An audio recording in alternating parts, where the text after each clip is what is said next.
Hi there, I'm Raina. I arrived at a family reunion that I personally paid for, only to walk into a room that was completely empty. No hugs, no cheerful hellos, just a confused waitress casually telling me that dinner had already happened the night before. When I called my mom to ask what was going on, she laughed. That was the moment it finally clicked for me that this wasn't some innocent mistake. It was a pattern. Over the years, they had signed my name on loans without asking, used my credit whenever they needed it, quietly removed me from the will, and still somehow expected me to keep paying for everything. I used to believe I was the good daughter, the responsible one who held things together, but now I had to wonder if maybe I was just the easiest person in the family to take advantage of. Want to know what happened next? Keep watching. Before walking into the restaurant that night, I had checked the message on my phone 3 separate times. Friday, 7 p.m., Sterling Grill, Lexington. The details were clear. I hadn't misread anything. I hadn't mixed up the dates or confused the location. I wasn't early, and I definitely wasn't late. I had arrived exactly when I was supposed to. The wind that evening carried that crisp Kentucky autumn bite, the kind that made you pull your jacket closed halfway even if you tried to pretend you weren't cold. I was wearing a navy wrap dress with low heels. Nothing flashy, nothing that screamed for attention, just something simple enough to show I had made the effort. My makeup was light, my hair tied neatly into a bun. I had even chosen the cranberry lipstick my mom once told me made me look more serious. Maybe a small part of me still hoped that if I looked composed enough, someone might take me seriously for once. The valet gave me a polite nod when I stepped out of the car. I nodded back automatically, adjusting the strap of my purse over my shoulder as I walked toward the entrance. Inside, Sterling Grill hummed softly with the sounds of a typical evening crowd. Jazz drifted through the air while silverware clinked against plates. The dining room was lively. Families filled tables near the windows, couples leaned close across candlelit settings, and a group of young professionals gathered around the bar laughing over drinks. But the private dining room I had reserved stood quiet and dark, the door closed, completely empty. I hesitated for a moment before approaching the hostess stand. "Hi there," I said carefully. "I'm here for the Elwood family dinner, the private room reservation under Raina Elwood." The hostess barely lifted her eyes toward me before answering. "Oh yes," she said casually. "That was yesterday." For a second, I just stood there, unable to move. "Excuse me?" I asked. She glanced down at the clipboard in front of her and tapped a note written beside the reservation. 16 guests, she said. Custom menu, wine pairing, and 1 vegan entree requested. That event took place Thursday evening. They wrapped up a little before 9. The room around me suddenly felt quieter. That can't be right," I said slowly. "I booked this for tonight. I confirmed it with your manager myself." She gave me a polite customer service smile, the kind people wear when they're dealing with someone who might be on the verge of losing control. "I believe your mother called and rescheduled it last week." "Last week?" My heart wasn't racing, but I could feel a strange pressure building behind my eyes, the kind that makes your teeth feel tight. I reached into my purse and pulled out my phone, scrolling through the message thread until I found it. There it was. "Mom, 2 weeks ago. Dinner at Sterling Grill Friday at 7 p.m. Can't wait to see everyone." I turned the screen toward the hostess. This message was never changed. She shrugged slightly, her expression softening just a little. "I'm really sorry," she said quietly. "They seemed to have a really nice time, though." Of course they did. I stepped away from the counter and walked toward the wall, leaning against the polished wooden paneling that smelled faintly of furniture polish and artificial cinnamon. I opened my messages again. Nothing new. No calls. No missed texts. Just silence. The kind that only exists when someone has decided to forget you on purpose. I tapped my mother's contact and pressed call. She answered on the second ring. "Oh, hey, sweetie," she said warmly. "Everything okay?" I kept my voice steady. "Where is everyone?" There was a pause. I could hear voices talking in the background on her end. Then came the laugh, a light little chuckle that sounded just slightly guilty. "Oh, honey," she said, "that dinner was last night. We thought you weren't coming." I didn't respond. She kept talking anyway. "But don't worry, we saved you some leftovers. There's even cake." Leftovers. From the dinner I had paid for. "I booked that room, Mom," I said quietly. "I paid the deposit."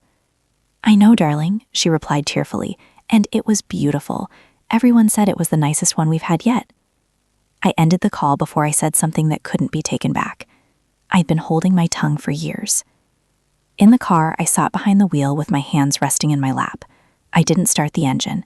I didn't cry either. I just stared at my reflection in the dark windshield. Something had finally ended. Not with shouting, not with a dramatic confrontation, just with the quiet confirmation of something I had probably known for a very long time. This wasn't the first time. I was always the one who remembered birthdays, the one who covered the bill when someone's card declined at the restaurant, the one who made sure Grandma had a ride to her doctor's appointments. I organized things, paid for things, followed up on things. And when I wasn't there, the celebration still happened. It just didn't include me. I thought back to the text I had sent earlier that week. Still good for Friday? What's the final head count? No replies. Not from my mom, not from Darcy, not from anyone. They all knew I would show up. They just decided I shouldn't. And suddenly, everything else started to make sense. 2 weeks earlier, my cousin Colby had said something strange when we ran into each other at the grocery store. We had bumped carts in the aisle at Kroger, and he had laughed awkwardly and said, "If you show up Friday, just keep things chill, okay?" I had laughed back at the time. I thought he meant normal family drama. But now I understood what he actually meant. He knew. He knew the dinner had been moved. He knew I wasn't invited. He knew they were planning to pretend nothing had happened when I showed up like an idiot. They had planned this. Somewhere in the family group chat I was no longer part of, they must have talked about it. She won't make a scene. She never does. She's too polite to explode. They were right. I didn't explode. Instead, I opened my banking app. The charge was sitting there clearly. Sterling Grill, $1,740. 16 people. Custom menu. Wine upgrade. Even the vegan entree for Darcy's new lifestyle. I closed the app and opened the notes on my phone. Title: Unpaid Debts. Underneath, I started typing. Birthday gifts for Mom, $120. Vet bill for Darcy's dog, $480. New tires for Dad's Tuck, $560. Rent top-off for Colby, $350. Sterling Grill dinner, $1,740. I kept going. I wasn't writing it down for revenge. I was writing it so I wouldn't forget. Because apparently everyone else was counting on me too. When I finally got home that night, I didn't go straight to bed. I set my keys on the entry console the way I always do, changed into sweatpants, and stood in the kitchen for a long time staring into the refrigerator like the answer to everything might be hiding somewhere between the almond milk and last week's leftovers. Eventually, I filled the kettle and turned it on. The soft clicking sound of the water heating filled the silence that had followed me home. I didn't cry. Not because it didn't hurt, but because pain like this wasn't new. Tonight, it was just dressed up better, hidden beneath tablecloths and wine glasses, and a celebration I had never actually been invited to attend. I poured myself a cup of chamomile tea, the kind I always kept for nights when my chest felt too heavy to lie down. I carried it to the couch, folded my legs beneath me, and reopened the note on my phone. Then I reached for the leather journal I hadn't touched since spring. I flipped to a fresh page and wrote across the top in bold block letters. Not mistakes, decisions. Because that's what this really was. Not confusion, not a scheduling mix-up, not my family being quirky or careless with details. These were choices, and choices repeat themselves. Patterns always leave traces. My hand paused for a moment, and suddenly I remembered something my dad had said a few weeks earlier. I had asked him casually why I wasn't in the printed photo Darcy mailed out after Easter brunch. She had framed the picture and sent a copy to everyone in the family, including me. Dad had looked up from his recliner and shrugged. "Darcy just wanted it simple," he said. "You know how sensitive she gets about aesthetics." Aesthetics. Right. And then I remembered that same recliner.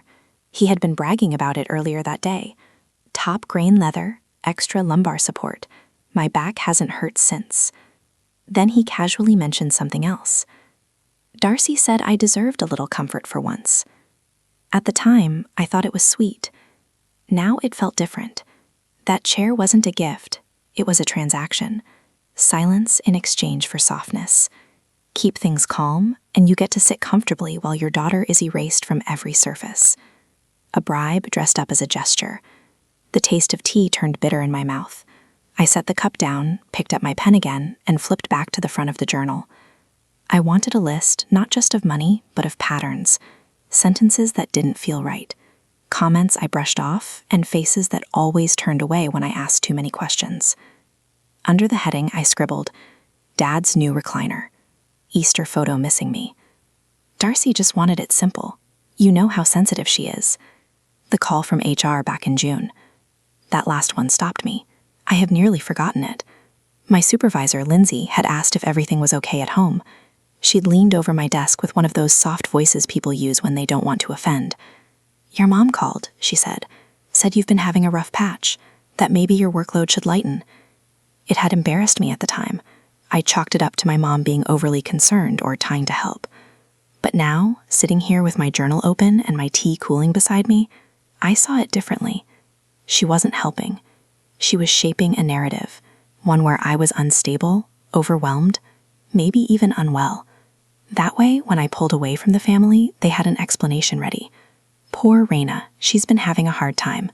No one ever questioned why I distanced myself because they already had their story rehearsed. A quiet script about the daughter who couldn't quite handle life, who didn't come around because she was too fragile, too distant, too dramatic. Meanwhile, Darcy gets the benefit of the doubt, always. She cries, and it's emotional depth. I speak up, and it's a breakdown. Dad gets a chair, I get whispers. I closed the journal for a moment and opened my laptop. There was something I needed to do. I began pulling down bank statements, scanning Venmo history, emails with digital receipts, text confirming I had covered this one again. I started sorting files into folders, not for taxes, not for budgeting, just for truth. Because one day I might need to hold this up and say, "Here, this is the weight I carried." My hands moved fast, focused, methodical. In the background, the city hummed through the windows. Somewhere below, someone was laughing too loud near the dumpster. Someone else slammed a car door. Life kept going, and I sat in my quiet corner gathering evidence, not to punish, but to finally understand. I clicked into a Word doc and titled it Family Ledger. Page 1, bullet points. Page 2, screenshots. Page 3, a spreadsheet. I didn't even realize how late it had gotten until I glanced at the clock and saw 1:04 a.m. blinking in gentle defiance. Before logging off, I went back to the first page. At the very top, I typed, "I am not crazy. They are simply consistent." Then I copied that line and pasted it at the top of every single page. By the time I finally lay down, it was past 2:30 a.m. I didn't sleep much. My body went through the motions, lights off, covers pulled up, but my brain refused to shut down. There was a rhythm to my thoughts, looping like static behind my eyelids. By 6:45, I was back at my desk, reheating the coffee. I'd never finished.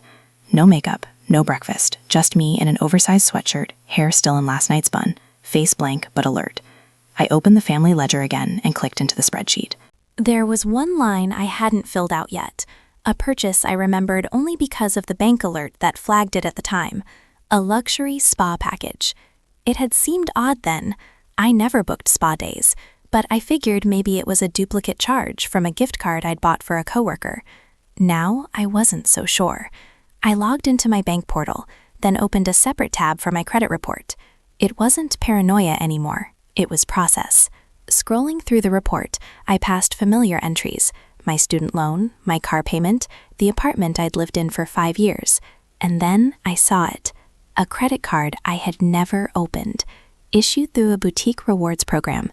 Initial balance $3,200. Recent charge, a stay at a mountain resort in Gatlinburg, followed by shopping at 2 designer outlets and a pet grooming salon. I don't have a dog. I don't take spa weekends. I don't own anything designer. But the mailing address used for the account was my parents' home. The phone number on the file, Darcy's. I recognized the last 4 digits instantly. I stared at the screen. My skin didn't go cold. My stomach didn't drop. It was stranger than that. It felt like confirmation, like someone finally turned on the light in a room I always knew was too quiet. She did this. She used my name. I kept digging. 3 years ago, I'd applied for a pre-approval on a home loan.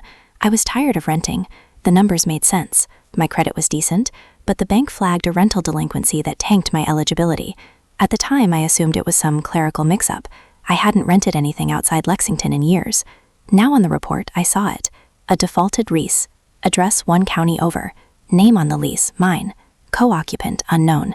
Damage fee, $1,900. Status, unpaid. I remembered it then. Darcy had moved in with a guy back in 2019, some finance bro with a motorcycle and a fake southern draw. They broke up within months, and she moved back in with mom and dad. I didn't put my name on the lease, she'd said at the time. No point. He had better credit. Now I knew the truth. She didn't put her name down, she put mine, because my credit was clean. My name had weight, and she counted on me never checking close enough to notice. I stood from the chair and paced the room once, then twice. I didn't scream, didn't throw anything. I pulled out a yellow legal pad, uncapped a pen, and wrote in large block letters across the top. They never thought I'd look. then underlined it 3 times. They didn't think I'd question the missing photo, the unpaid loan, the overcharged card. They thought I'd smile and carry it like I always had, and I almost did for years. But now I was looking closely, and not just at Darcy. Mom, who always said, "You're too serious, sweetheart. Let things go." Dad, who muttered, "You know how she gets," anytime I tried to bring up something uncomfortable. Even Colby with his half-sympathetic glances and zippered lips. They all let it happen. I minimized the Cut It report and opened a new browser window. Searched How to Report Identity Theft. FTC. Clicked through.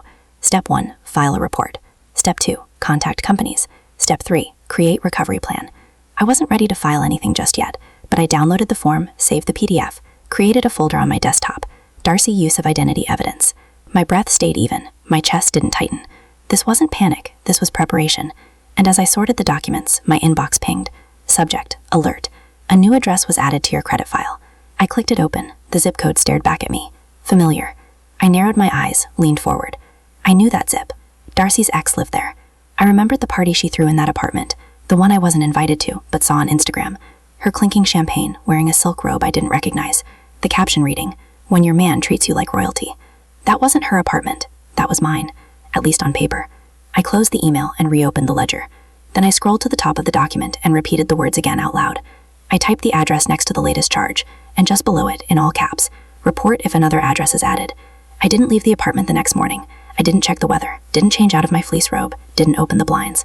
There was only one light on, the one above my desk, and it bathed the room in this muted yellow haze that made the whole place feel like a waiting room for something I hadn't named yet. I sat staring at the Word document where I'd added Darcy's latest address, but my mind drifted somewhere else. A memory I hadn't wanted to revisit came rushing back, as if my body had decided the only way forward was through. It was 6 months ago. We were at brunch, some overpriced place with smoked salmon and mimosa served in mason jars like that made it charming. Mom had insisted we all come, because in her words, it's been too long since we all smiled at the same table, which even then I knew was code for come pretend with us. I'd shown up late on purpose. Darcy had arrived early. Of course she had, basking in some unspoken role she was born to fill and never had to earn. I remember Aunt Italy, halfway through her second drink, nudging Darcy and laughing. "Hope you put something in the will for me, kiddo. You know I raised you just as much as your mom." Darcy smiled wide, raised her glass, and said, "Maybe I left you the silverware. Family heirlooms, right?" Everyone laughed. I didn't. I felt something tighten in my gut. Not jealousy, not yet, but a flicker of something colder. Darcy wasn't joking, not completely, and nobody found it strange that she, of all people, was the one being asked about the will. That had been my first sign. I just didn't know it at the time. Back in my apartment, I reached for my laptop. A sudden instinct made me search my inbox for anything tagged Estate or Elwood Trust. I found an old thread I didn't remember seeing, probably because I hadn't been meant to see it. The subject line read, "Final copy, Elwood Family Living, Will. Sender Clayton S. McDana, Attorney at Law." I was CC'd, probably by mistake. I clicked it. The document loaded slowly, like it was taking its time preparing to punch me in the chest. The first page looked standard. Legalese, formatting the same seal I remembered from when Grandpa passed. Page 2 hit like a freight train. There were line items, allocations, asset divisions. Darcy was listed in every paragraph. Jewelry, cars, financial instruments, property. Everything with a value, sentimental or otherwise, had a tag next to her name. My name wasn't there. Not once. Not even in the section titled Family Memorabilia. Nothing.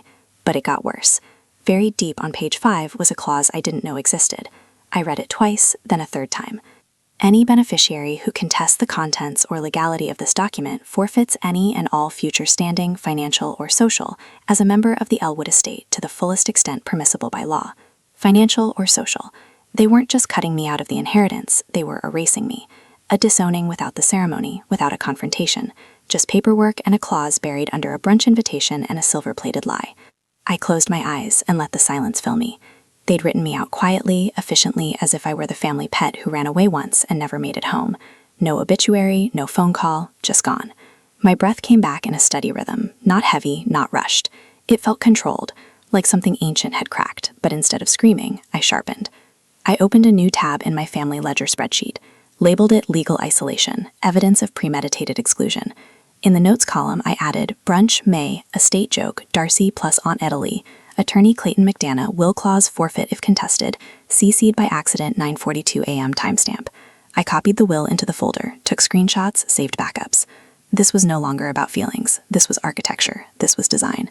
I stood up from the desk and walked slowly toward the hallway mirror, the one I used before job interviews, before first dates, before every attempt at being the version of myself that wouldn't get discarded. I stared into my own reflection. No tears, just eyes that had finally stopped blinking away the obvious. "They don't want a daughter," I whispered. "They want a vault. A vault with no opinions and no receipts." I let that sentence sit for a second before I reached for my phone. I scrolled past old contacts, past family numbers, past Darcy's name, which I'd renamed months ago to Do Not Engage. I dialed Legal Aid of Kentucky. The phone rang, a clear, steady tone. Then a voice answered. "Legal Aid of Kentucky, how can we assist you?" I didn't hesitate. "My name is Raina Elwood," I said calmly, "and I'd like to report financial identity misuse within my immediate family." The call with Legal Aid lasted 52 minutes. They were patient, measured, not surprised. The woman on the line, her name was Rachel, had a voice like rain on concrete, soft but grounded. She asked the right questions, the ones I'd been dreading. "When did you first notice the accounts in question? Can you verify your original signatures? Is there any indication of who may have impersonated you?" I walked her through what I had. Spreadsheets, emails, transaction history, saved audio. She listened in a way that made me feel like I wasn't just imagining the cracks. She said something that stuck with me long after the call ended. Identity theft in families is more common than people think. What's rare is someone brave enough to face it. Then she asked if there were any other accounts I'd forgotten. I almost said no, but something in me paused. The loan.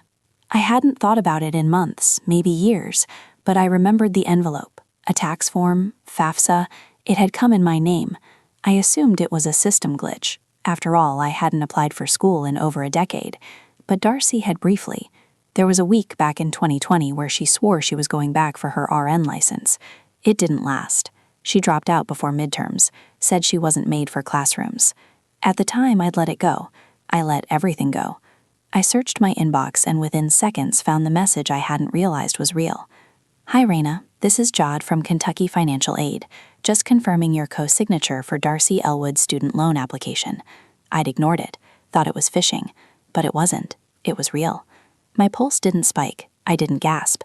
I just sat still and let the realization settle like dust on a bookshelf you stopped pretending you'd clean. Darcy didn't forge that loan. To get a student loan, there are calls, confirmations, phone verifications. So I called the number from the email, claimed I was a prospective student trying to understand the loan verification process.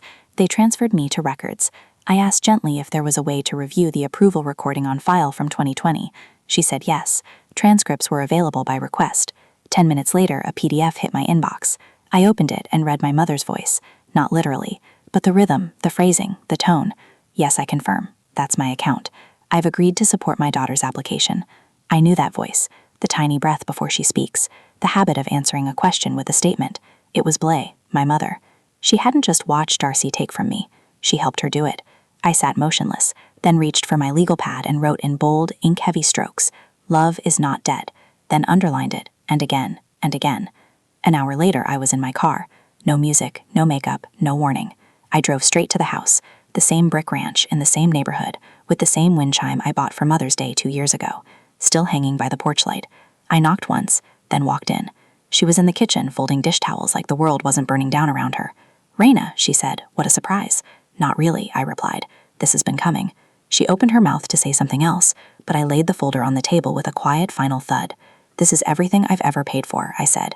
"Every bill, every deposit, every quiet little rescue mission you pretended I offered instead of what you expected." I flipped the folder open to the transcript. "And here's what you signed without me." She squinted, pretended not to understand. I didn't raise my voice. "You posed as me to secure a loan for Darcy," I said plainly. "Then let her drop out and let the debt hang on my name. You helped her forge that signature. You helped her fake the call. Ree, it's not what you think." "No," I said, cutting her off. "It's exactly what I think." I took one slow step forward, never breaking eye contact. "You taught me that love means sacrifice," I continued. "But you taught Darcy something else." Her brow furrowed. "You taught her that love means dead, that if she needs something, someone else will pay for it, that if she messes up, I'll clean it, that if she lies, I'll stay quiet." Her lip trembled. I raised my hand, palm up. "You say one more word," I said, "and I walk out of here and straight to the district attorney's office." She froze. "I have enough now to prove identity fraud, forgery, conspiracy." Her eyes welled. "I don't want your tears. I want the truth." She opened her mouth, then closed it again. Silence for once. I picked up the folder, walked to the door, turned back just once, and said, "And this time I will press charges if I find one more charge in my name." Then I stepped outside into the evening, where the sun was setting in bands of orange and red across the horizon, like the sky itself was burning it all down for me. I walked in, flipped on the lamp, and sat at my desk with the same expressionless calm I'd carried all day. No shaking, no fuming, just movement. I opened my laptop and pulled up the spreadsheet I'd already been working on in private.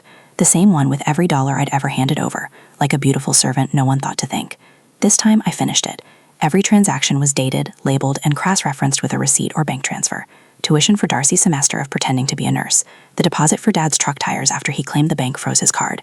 The emergency rent bump when Cole's girlfriend kicked him out, but he couldn't stomach a shelter. Grocery bills that mysteriously doubled when Mom didn't have time to shop before holidays. Even the cruise for Blee's birthday she called a miracle gift from her husband, though his Venmo history never blinked. $11,680.47. I exported it into a polished PDF. At the bottom, I added one line in bold. Moving forward, all support will be invoiced. Family-free labor. No emojis, no footnotes, just truth. Then I opened the old family group chat, the one they only used when they needed help moving couches, babysitting, or pretending to care during holidays. I attached the file, left the subject line, reimbursement request, Raina E., and hit send. No preamble, no explanation.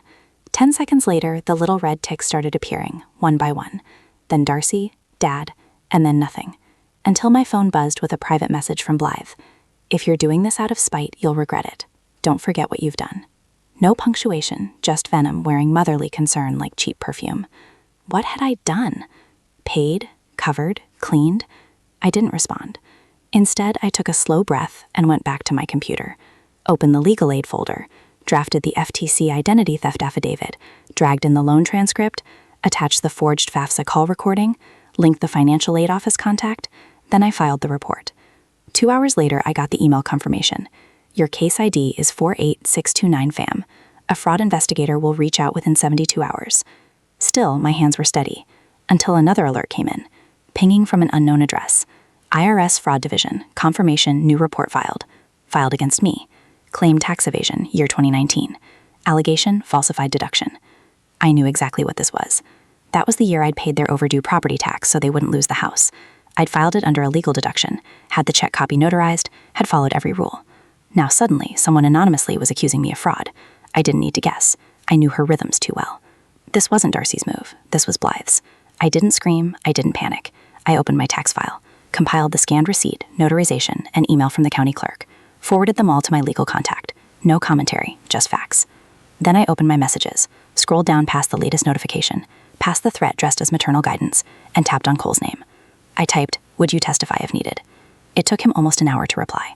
I stared at my ceiling during that time, watching the shadows of the city stretch across my walls like fingers trying to pull me back into silence. Then finally, my phone lit up. Yes, I stared at it. Then another message arrived. And I've got something else you should probably see. My chest didn't tighten, my palms didn't sweat. For the first time in years, I felt calm.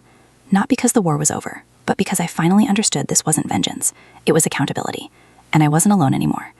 The next morning, I arrived at work 10 minutes early, just like I always did. My shoes made soft clicks across the laminate floor as I moved through the quiet hallway, nodding politely to the receptionist before sliding into my cubicle.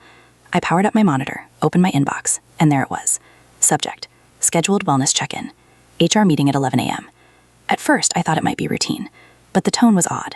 It used words like stability, support, and resources available if you're struggling. My stomach coiled. I barely had time to process it before my supervisor stopped by my desk with a forced half smile. "Hey, Raina," she said, hesitating too long. "Just checking in.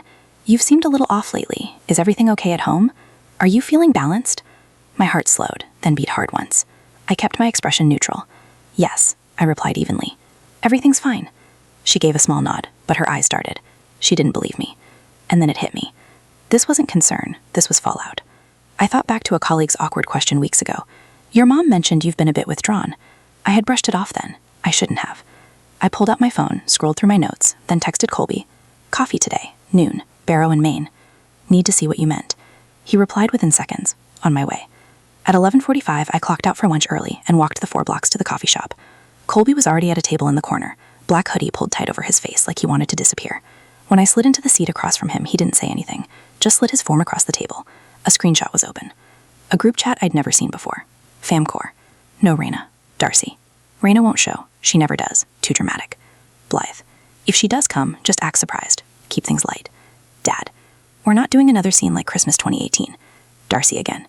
Exactly. Just confuse her. She'll leave. I stared at the screen. I wasn't surprised, but I still felt something shark lodge behind my ribs. Not because I hadn't guessed, but because it was real, written, shared. They had planned my absence like an inconvenience, like someone preparing for rain at a wedding. Just in case, bring an umbrella and a lie. Colby looked guilty.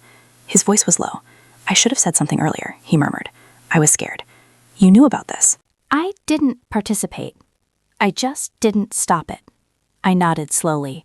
Are you ready to say that to a judge? I asked, my voice clear. He blinked.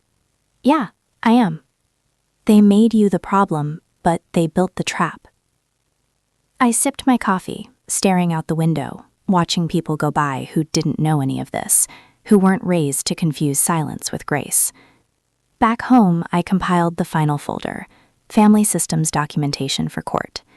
Inside, I placed everything: screenshots, recordings, receipts, transcripts. I attached the file to an email and sent it to my attorney with the subject, Ready for Submission. Then I went back to the group chat, the same one I had dropped the invoice into. This time I sent only one message. You've told your story. Now I'll tell mine under oath. No reply. Not right away. I was about to set my phone down when it buzzed. A message from Darcy. You really want to ruin everything over money? I stared at the screen, then typed back. I'm not ruining anything. I'm ending it. For the first time in years, I didn't feel like I was standing on the edge of something about to collapse.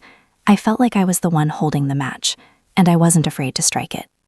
I sent the group text at 10:03 a.m. sharp. Dinner, Friday. One last conversation. No pleasantries, no guilt-soaked emojis, just time and place. Colby arrived 5 minutes early to pick me up, already waiting outside in his truck. I got in, holding the black folder like a document of surrender, but it wasn't mine this time. The house looked the same, that beige sameness that never aged and never changed, like it was preserved in resentment and Lysol. Belle answered the door with a voice so sugary I could almost hear the aftertaste. Well, she said, this is a surprise. No, it's not, I replied. You knew this was coming. She opened her mouth, maybe to pretend she didn't understand, but I'd already walked past her.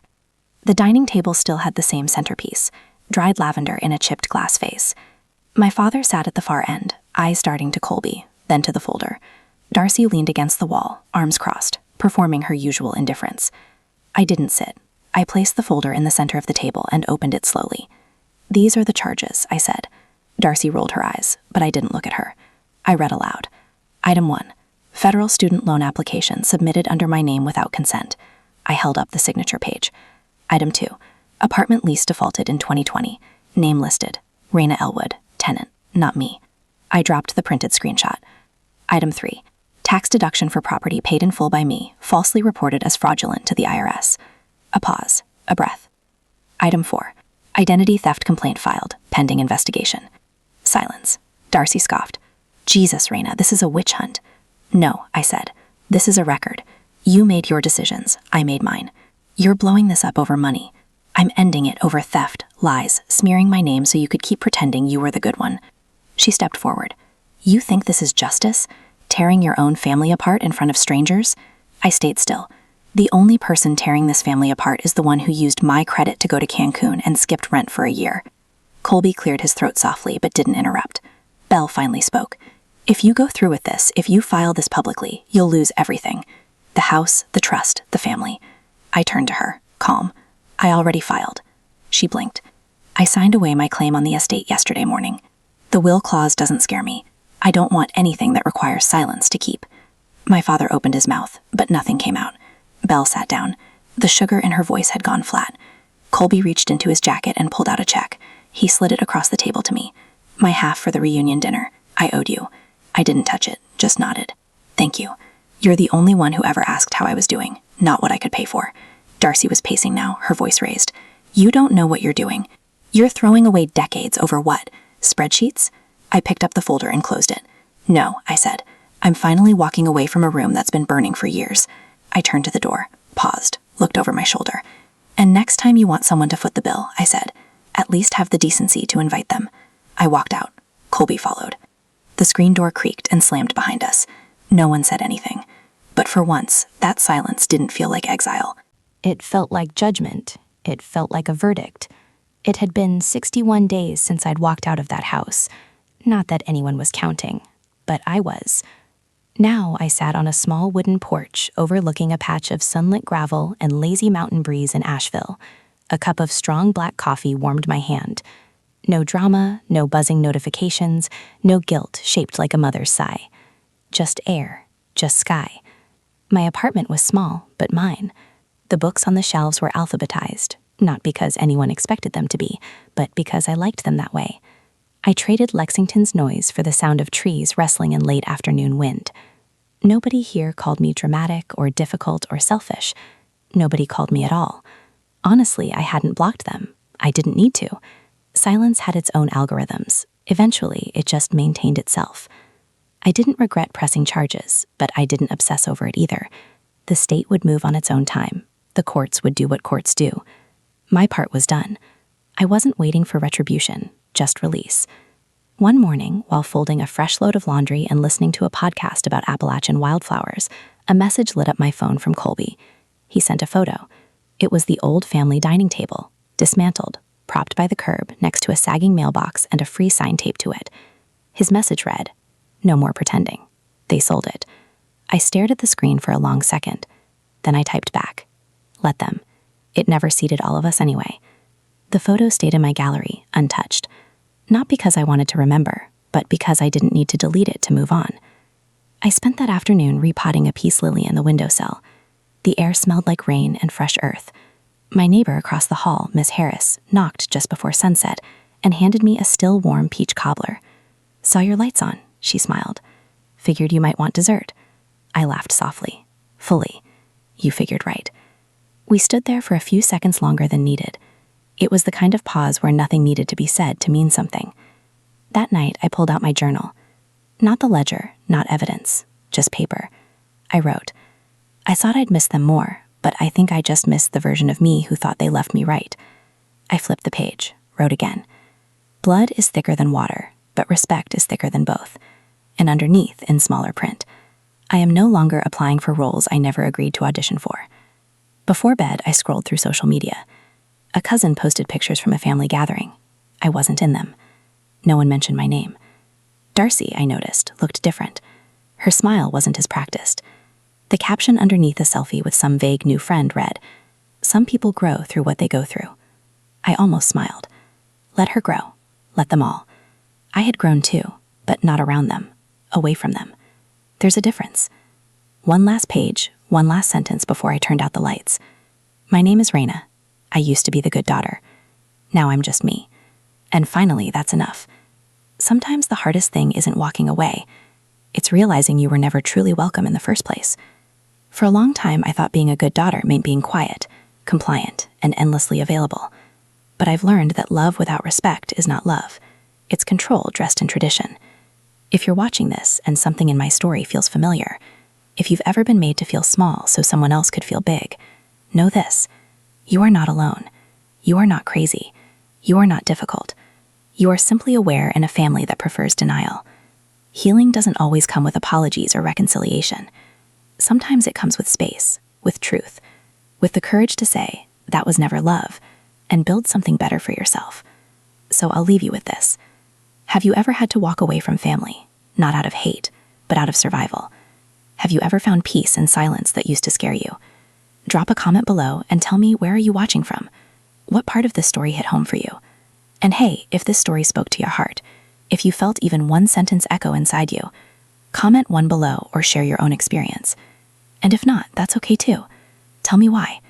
I want to hear from you. If you want more stories like this, real, raw, and rooted in truth, don't forget to subscribe to the channel and turn on notifications. Because sometimes the stories we hear aren't just entertainment. They're reminders we're not alone in what we've survived.